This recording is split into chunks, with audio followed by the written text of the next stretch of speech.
Hello everyone, I'm Elaine Cabrera, your account analyst, and now let me show you the one-bedroom unit of Empire East Highland City.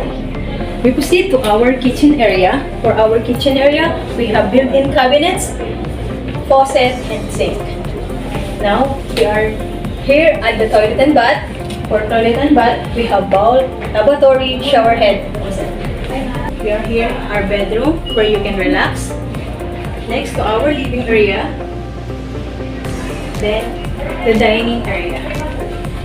For more details, message